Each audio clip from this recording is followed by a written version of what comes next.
The Hope Chest, Chapter 18, August 18. Chloe and Myrtle had still not shown up. It was Wednesday, August 18th. There had been meetings all night long at the Hermitage, both suffs and antis, and the sound of the elevator running up and down had combined with the stifling heat to keep Violet awake most of the night. Violet could think of no way she could find out what had happened to Chloe and Myrtle and Mr. Martin. If she went to the police, would they even tell her? Would they arrest her and question her? Did those Palmer agents even have anything to do with the police? What if they never came back? What would Violet do? Should she write to her parents for help? Would they even help her? Violet had to admit, though she didn't want to, that they probably would. They might come to Tennessee on a train, full of fury, to rescue her. Or they might call the police and tell them to arrest Violet and keep her in jail till they came. Was that what had happened to Hobie the Hobo? Violet went down to the lobby, thinking about all this and about finding something to eat. But as soon as she stepped off the elevator, she was caught up in a tide of people surging toward Capitol Hill. "You'd better hurry or you won't get a seat," a woman called as they climbed. Violet didn't know her and couldn't tell whether the woman was a suff or an anti. There were hundreds of people climbing up the hill. Violet looked around for Chloe, but she didn't see her. What if she never saw Chloe again? She spotted a yellow rose on the ground, and she picked it up and stuck it in her hat. "If they're going to vote, it means the antis are sure they're going to win," a woman near Violet said grimly. Violet turned around and recognized Miss Kelly from the train. "Good morning, Miss Kelly," she said politely. "What do you mean?" "Seth Walker controls when the vote happens," Miss Kelly said, panting as she climbed, "and the antis own him. That's why the vote's been delayed so long. Walker's been waiting till he was sure." Violet felt a sinking in her stomach. What Miss Kelly said made perfect sense. When she looked up to reply, Miss Kelly had vanished in the moving throng. There was still no sign of Chloe anywhere. The crowd carried her into the dark, vaulted first floor of the Capitol. They surged up the wide stone staircase with the bullet-gouged handrail. Violet looked around, hoping to see Chloe in the crowd, but elbows and shoulders closed in all around her, blocking her view. In the light, high-ceilinged main floor of the Capitol, everyone was pushing toward the House chamber. The doors were open and people were pouring onto the House floor. Violet joined them. Soon she was one of the hundreds of women crowded among the old mahogany desks in front of the high speaker's dais. "Out, ladies, please! Out!" a harassed-looking man in a uniform was saying. "Spectators are forbidden on the floor. All up to the galleries, please." He put his hand on Violet's shoulder. "Up to the gallery, please, miss." He gave her a little shove toward the door. Violet went out. It was too crowded on the house floor, and she couldn't see what was going on very well from there anyway. She started toward the narrow stairs to the spectators' gallery. Then she noticed a folded paper on the stone floor. It was an envelope. It was addressed, Harry T. Byrne, Hermitage Hotel, Nashville, Tennessee. Violet held the envelope in her hand, uncertain what to do. It was a letter to Mr. Byrne, and it might be important, but Mr. Byrne was an anti. He had danced with Chloe and with Violet, and remained an anti. Every list she'd seen had had him listed as an anti. The envelope was open. Violet looked around her. The high-ceilinged hall was full of people heading toward the galleries or toward the house floor, or just milling about in confusion. The stone walls and ceiling rang with voices and footsteps and an occasional high-pitched, nervous laugh. You could feel the tension in the air, Violet thought. There was a sense that today really was the day after yesterday's false alarm. It was very wrong to read other people's mail, and Violet knew it. She thought about how angry she had been at Mother for reading her letters from Chloe. But this was different, she told herself. This letter had already been opened. She glanced around. Nobody was paying any attention to her. She slid the letter out of the envelope and unfolded it. This is very wrong, she thought, but she read it anyway. "Dear son, hurrah and vote for suffrage. Don't keep them in doubt. I noticed some of the speeches against. They were bitter. I have been watching to see how you stood, but have not noticed anything yet. Don't forget to be a good boy and help Mrs. Cat put the rat in ratification. Your mother. Violet folded the letter hastily and stuffed it back in the envelope. The letter was from Mr. Burns' mother, who sounded less distant than her own mother. She couldn't imagine Mother starting a letter to her with, "Dear daughter." But then she couldn't imagine Mother writing a letter to her at all. She wondered if Mr. Burns was in the habit of listening to his mother. A lot of people were. She'd better get this letter back to him. He might not even have read it yet. So many letters and telegrams had been stolen over the last few days.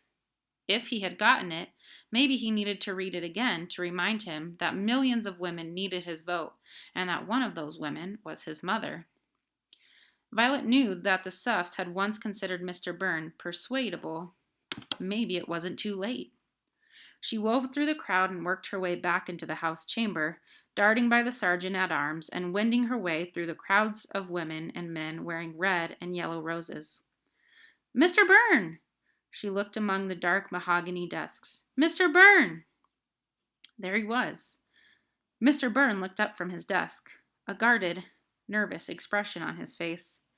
It was the expression all of the legislators had come to wear since Monday.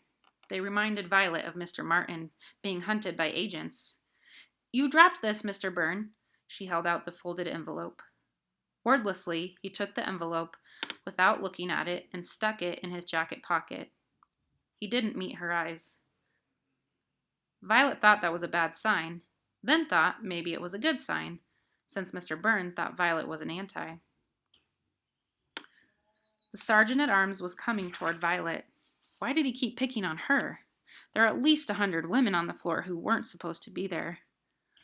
Violet wove her way out of the chamber and into the great cross-shaped hallway again. "Excuse me." A woman wearing a red rose tapped Violet on the shoulder. "Can you tell me where the ladies' lavatory is?"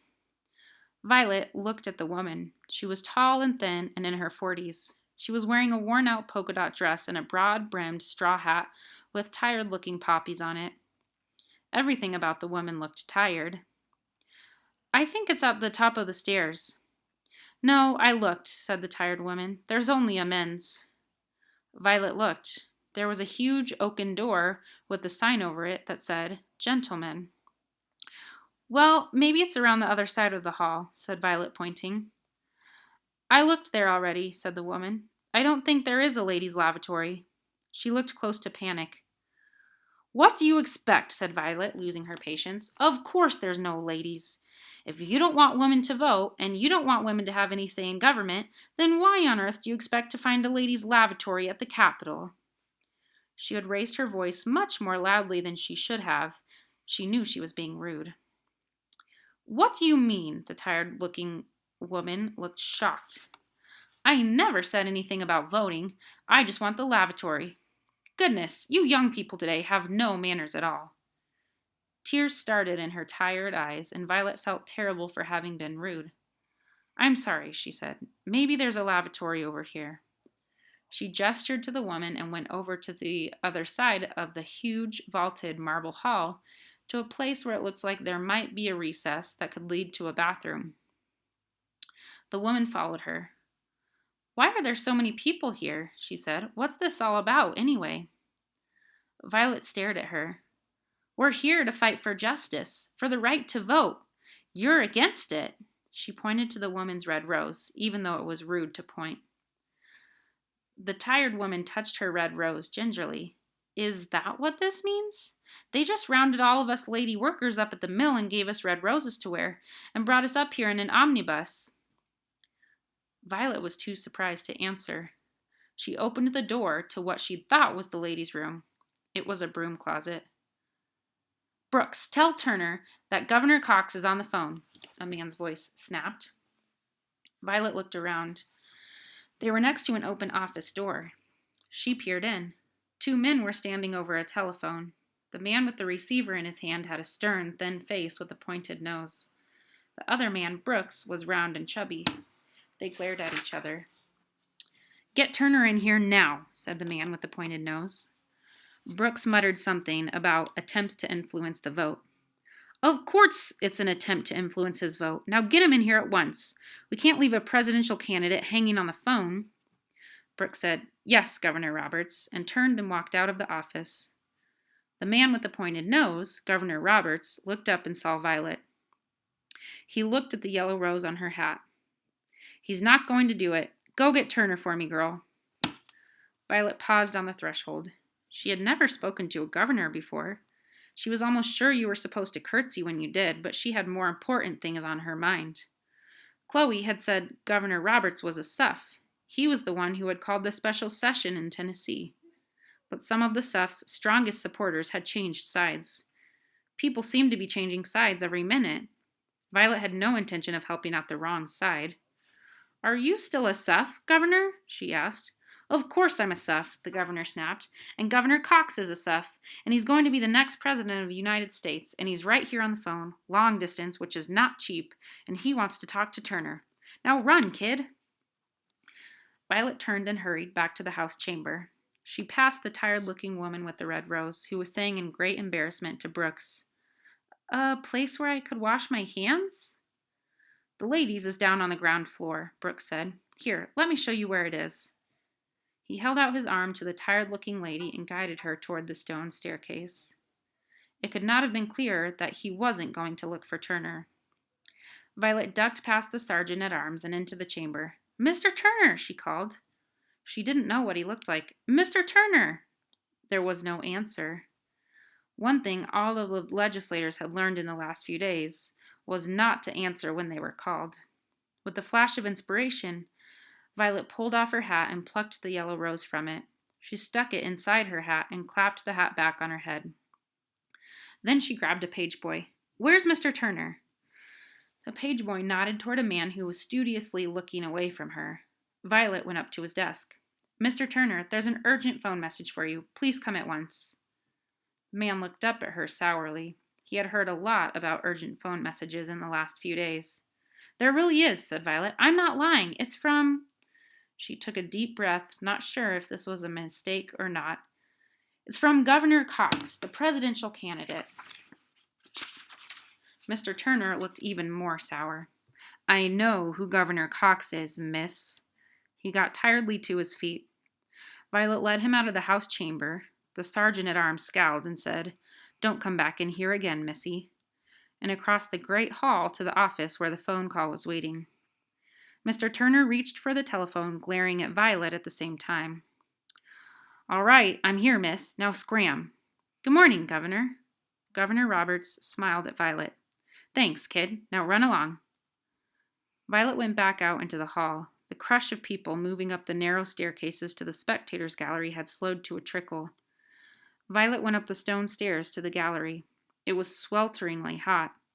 From the balcony at the top of the stairs, she looked down at the cross-shaped hall. Still no Chloe. Violet looked around the crowded gallery for a seat. There were none left. People were crammed into the aisles. There were deep windowsills 2 feet deep and at least 6 feet wide near the floor, and people were standing on them. Violet wormed her way through the crowd to the brass rail at the front of the gallery. She stood behind the rail with people pressing close all around her. She looked down at the house floor below. She hadn't had a good view of it when she was down there. The whole chamber was hung with yellow bunting, yellow flowers. There was even a yellow sunflower wound around an eagle on the wall. Chloe wasn't down there either. "There are too many red roses," a woman standing next to Violet murmured. Violet looked up and saw Miss Dexter, the lady she'd ridden with on the train from Washington. "There's an awful lot of yellow," she said. "Up here there is," said Miss Dexter, "but there are too many red roses down there." Violet looked down at the floor again. Miss Dexter was right. More legislators were making their way into the chamber from the committee rooms alongside. Some wore yellow roses, but far too many wore red roses. Violet saw Credwell, the Suff legislator she had retrieved in the hope chest the day before. He was a Suff no longer. He was wearing a red rose. "Did you notice Harry T. Byrne has a red rose?" someone near Violet said. "Cross Byrne off." Miss Dexter winced. "We worked so hard on Byrne," she said to Violet. A ripple of excitement spread through the galleries as a man with a yellow rose made his way onto the floor. Griffin, Miss Dexter said. Griffin made it back from California. Thank God. A very pale, unhealthy-looking man limped out onto the floor, leaning on the shoulder of an aide. He wore a yellow rose on his lapel. Cheers broke out in the gallery. Dolan! Miss Dexter cried, cheering with rest. Dolan, he's alive! Seth Walker pounded his gavel. Order! The House is in session. All non-members must leave the floor. Turncoat, Miss Dexter hissed, glaring at Walker. Traitor, Benedict Arnold. A woman wearing a red rose turned around and scowled at Violet, apparently under the impression that she was the one who had spoken. Non-members, leave the floor, Seth Walker commanded again. There were plenty of non-members on the floor, men and women, pleading and cajoling with the representatives, trying to change their votes. Officials came around taking people by the arms and leading them off the floor over to the sidelines. We haven't got it, Miss Dexter murmured. We haven't got it. Other people around Violet were whispering the same thing. Violet felt her stomach do an anguished flip-flop. How was it possible? How could everything they worked so hard for fail? What do you mean we haven't got it? She demanded. We have 47 votes, said Miss Dexter, out of 99. 96 members are present, and the antis have 49 votes. That's impossible, Violet said. Shh, several people hissed. Count the roses for yourself, Miss Dexter snapped. A young woman in a wide-brimmed hat turned around. Violet recognized Miss Anita Politzer. Here's the list, Violet. See for yourself. Violet took the paper Miss Politzer handed her. Names and tally marks had been crossed out and written over. But some of these people were ours yesterday, Violet said, remembering to speak quietly. Debate had started on the floor below now. Like Blatz and Credwell. They certainly were, said Miss Politzer, but they aren't now. But it's not fair. Violet managed with difficulty to keep her voice low. They can't have just sold their votes like that. Of course they can, said a woman near Violet who was wearing a yellow sash. All you need to buy votes is a whole lot of money and a few fools who actually agree with you. Violet shook her head, rejecting this cynical view. She handed the paper back to Miss Politzer. Miss Dexter clutched Violet's shoulder hard. He's called for a vote. What? Said Violet. The murmur went around the gallery. He's called the question. Mr. Walker's called for a vote. That means he's sure. He knows. Knows the antis have enough votes to win, thought Violet. So this really is the end, Miss Dexter said. Violet heard tears in her voice. It's not the end, she said, more because she wanted to comfort Miss Dexter than because she believed it. There's Vermont. We can't get Vermont, someone said, and Violet whirled around to see Chloe. When did you get here? Violet cried. Is Mr. Martin? Shh! Several people hissed at once. Yes, said Chloe. Violet thought she was answering the question about Mr. Martin, but what did yes mean? They're voting on a motion to table, an anti near Violet snapped. What's that mean, table? Miss Dexter frowned. It means to not vote on ratification at all, she said. To table the question, to put it aside. It's what North Carolina did, you blithering idiot, she added. Several people around Miss Dexter gasped, and the anti turned around and looked ready to slap Miss Dexter. You take that back. Oh, shut up and go back to your kitchen, Miss Dexter snarled, or wherever you think woman's sphere is. Violet seized Miss Dexter by the arm and, with Chloe's help, led her away before a fight could start. The crowd squeezed aside to let them through. They found a space near the back. Violet and Chloe each kept a tight hold on one of Miss Dexter's arms. I'd like to rearrange her face for her, Miss Dexter said. The idiotic traitor to her sex. Do it later, Violet suggested. Look, we can see better from up here. A cheer went up in the gallery. Defeated, someone cried. What happened? Miss Dexter demanded. A man near them turned around, beaming. Looks like Mr. Turner's changed sides. He voted against the motion to table, and it tied. Tied? Said Violet, confused. 48-48, the man said. That kills a motion to table. Turner was an anti, but he just voted against tabling with the suffs. He changed sides. Either that, or he made a mistake. He didn't make a mistake, Violet thought. He got a phone call. It's finished, Miss Dexter said. Turner changing sides isn't enough. We have 48. They have 48. She stuffed her fingers into her mouth and began biting them. I don't believe it, said the man in front of them. That Seth Walker is making them vote to table again. Can he even do that? And now he's down there with his arm around Turner, talking in his ear. Violet stood up on tiptoes and was just in time to see Turner shrug Seth Walker away from him, get to his feet, and vote against the motion to table again. Now he's calling the question, someone said. He's calling the question. Everyone was murmuring and whispering it to each other. This is it. Seth Walker's calling the question. Violet desperately wanted to ask Chloe what had happened to Myrtle and Mr. Martin, but now wasn't the time.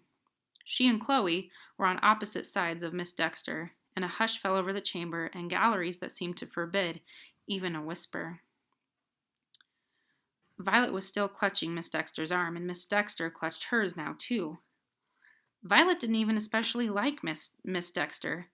She couldn't forget about that business with Myrtle on the train, but right now they were clinging to each other as if their lives depended on it. This was the vote that mattered. Anderson. Aye. He was ours from the start, Miss Dexter murmured, and he has never wavered, bless him. Bell. Aye. Bond.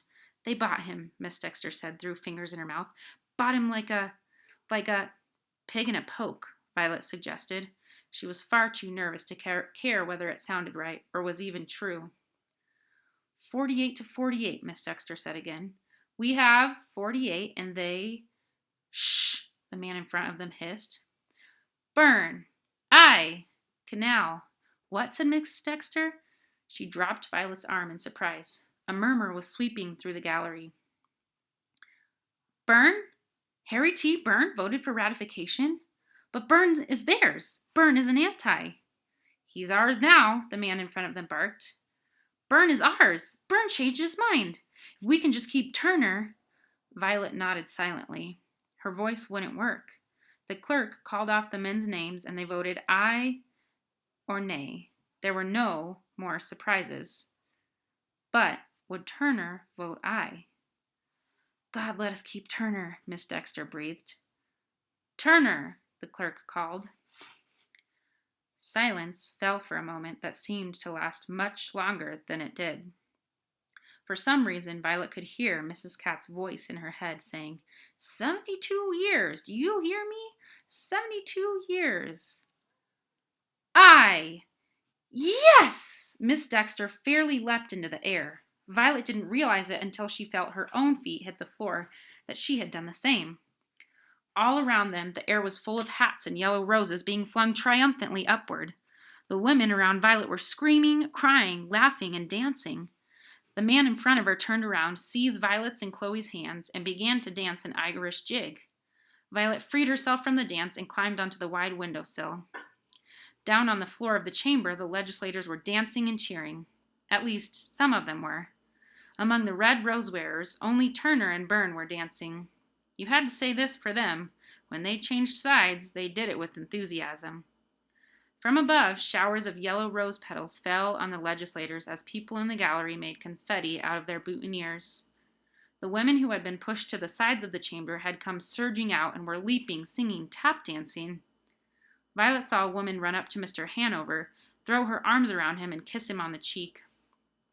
Violet laughed delightedly. Everything seemed funny and wonderful. Yes, she thought. Yes, it was something to be here on this day. It was some time long after that, after the whole crowd had gone dancing and yelling down the stairs and out onto Capitol Hill together, that Violet remembered to ask Chloe. What about Mr. Martin? Shh, he's not Mr. Martin anymore. We've changed his name to Hanover, in honor of our friend from Memphis. But you got him out? On bail? Not exactly, said Chloe, but we did get him out. He and Myrtle. Oh my goodness. No. Chloe had her hand to her mouth and was staring up at the Capitol building. There was a man standing on the narrow stone ledge that surrounded the Capitol, 3 stories above the pavement. His back and hands were pressed against the wall of the building. I hope he isn't going to jump, said Chloe. Violet noticed blonde hair in a red rose. I think it's Mr. Byrne, she said. How did he get out there? Out the window, I suppose. Oh no, he's trying to walk along the ledge. They watched helplessly as Mr. Byrne edged his way along the narrow ledge. He looked very high up. Why doesn't he get down and crawl? Violet asked. The ledge probably isn't wide enough, said Chloe. Poor man, he must be running for his life from the Antis. They watched in anguish as Mr. Byrne worked his way gingerly along the ledge in the hot sunlight. Nobody else seemed to have noticed him. Violet was wondering whether they should call for help, and if so, what kind of help. Then a window creaked open and a woman leaned out. Violet and Chloe watched as she spoke to Mr. Byrne, then helped him inside. That's the library, said Chloe. That's got him clear of the house chamber anyway. They started down Capitol Hill. Myrtle and I got Theo out yesterday evening, said Chloe. I'm sorry I didn't come to tell you last night, but I didn't want to blow your cover. I blew my own cover, said Violet, and explained how. Good for you, said Chloe. Anyway, I've been up all night with Mrs. Catt and some other women, making phone calls to the two presidential candidates, Mr. Cox and Mr. Harding, and also to the White House to get them to call the Tennessee anti-legislators in their parties. You called the White House? Said Violet, impressed. No, Mrs. Catt did that. She and Woodrow Wilson have known each other for years. The president actually wired Seth Walker and asked him to change his mind, again. But Seth Walker said he couldn't go against his honest convictions. Even though they're not the same honest convictions he had a week ago. In spite of having been up all night, Chloe was much more cheerful and less tired than she had been all week. Violet knew just how she felt. The world was a brighter and more hopeful place than it had been an hour ago. I think those phone calls helped, said Violet as they wandered through the Capitol Gardens toward the street. They got Turner to change his vote. And that was all it took, Turner and Byrne. Chloe shook her head, smiling. To give 27 million American women the vote. Isn't democracy amazing? How did you get Mr. Hanover, Chloe corrected. Mr. Hanover out. This was confusing. Did you, bail him out? Violet wasn't sure how you got people out of jail, but she knew bail was involved somehow. Not exactly, said Chloe. He and Myrtle are both at the municipal auto camp now. Come on, we'll take a streetcar. Why, where's the hope chest? Said Violet. I sold it, said Chloe, smiling. Sold it? Violet couldn't imagine Chloe selling the hope chest. Sold the hope chest? But you said the hope chest was your freedom. But I was wrong, said Chloe, waving to a streetcar that was jangling toward them. Freedom is freedom. The hope chest is just a car. The streetcar stopped and they climbed on. Chloe dropped 2 nickels in the fare box. What did you sell it for? Violet asked. For getting Theo out of jail, said Chloe. The hope chest belongs to a graduate student at Fisk University now. She looked happy about it.